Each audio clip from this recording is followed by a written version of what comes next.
नमस्कार.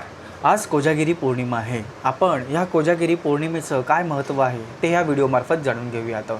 आजची कोजागिरी पौर्णिमेला आपली जगतजननी जगतमाता देवी जगदंबा आपल्या पृथ्वी तळावर भ्रमण करत असते आणि मध्यरात्रीच्या सुमारास ती भ्रमण करते आणि ती पाहत असते की कोण व्यक्ती आज या मध्यरात्री तिचे पूजन करत आहे, तिचे स्मरण करत आहे आणि तिचे नामजप करत आहे. त्यानुसार देवी त्या व्यक्तीला आयुष्य, आरोग्य आणि ऐश्वर्य आणि संपत्तीचा आशीर्वाद प्रदान करत असते. म्हणूनच या पौर्णिमेला कोजागिरी पौर्णिमा असं संबोधलं जातं. ही रात्र माता लक्ष्मीची जागरण रात्र आहे असे सांगितले जाते. ह्या कोजागिरी पौर्णिमेला आपण मध्यरात्रीच्या सुमारास किमान 11 ते 12 किंवा 11 ते 1 च्या दरम्यान जागरण नक्की करावे. या दिवशी जो जागरण करतो, उपवास करतो आणि लक्ष्मी देवीचे स्मरण करतो त्या व्यक्तीला कधीच त्याच्या जीवनामध्ये पैशाची टंचाई ही निर्माण होत नसते. ह्या कोजागिरी पौर्णिमेला आपण रात्री चंद्रप्रकाशामध्ये दूध आटवतो. जर आपल्याला चंद्रप्रकाशात दूध नाही आटवता आले तर आटवलेले जे दूध आहे ते तासभर तरीसुद्धाही चंद्रप्रकाशामध्ये ठेवावे.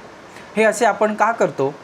कारण ह्या कोजागिरी पौर्णिमेला पृथ्वी आणि चंद्र ह्यामधील जे अंतर आहे ते खूप कमी झालेले असते आणि पौर्णिमेला चंद्र हा पूर्ण तेजाने प्रकाशित होत असतो हे तर आपल्याला ठाऊकच आहे. त्यामुळे चंद्रदेवाच्या या प्रकाशामधून जी अमृतधारा निर्माण होते तीच धारा आपल्या पृथ्वीवरती येत असते आणि हे जेव्हा दूध आपण या चंद्रप्रकाशामध्ये ठेवतो ती अमृतधारा या दुधामध्ये समाविष्ट होते. दुधाचा नैवेद्य लक्ष्मी माता, इंद्र आणि चंद्रदेवाला अर्पण करत असतो आणि त्यानंतर हेच दूध आपण स्वतः ग्रहण करत असतो.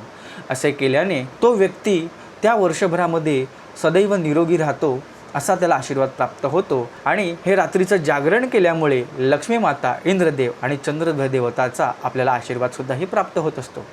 म्हणून कोजागिरी पौर्णिमा ही अत्यंत महत्त्वाची आहे आणि ह्या दिवशी आपण रात्री जागरण करून माता लक्ष्मीचं, इंद्राचं आणि चंद्रदेवताचं पूजन करत असतो. या रात्री आपण उत्तर दिशेला एक तुपाचा दिवा प्रज्वलित करावा आणि उत्तराभिमुख होऊन ओम श्री महालक्ष्मी नमः असा मंत्राचा जप किमान 108 वेळा तरी करावा. लक्ष्मी देवीचं श्रीसूक्त येत असेल तर त्याचं पठण करावं. त्याचप्रमाणे देवीचं कुठलंही लक्ष्मी अष्टकम ऐकावं किंवा त्याचं पठण करावं.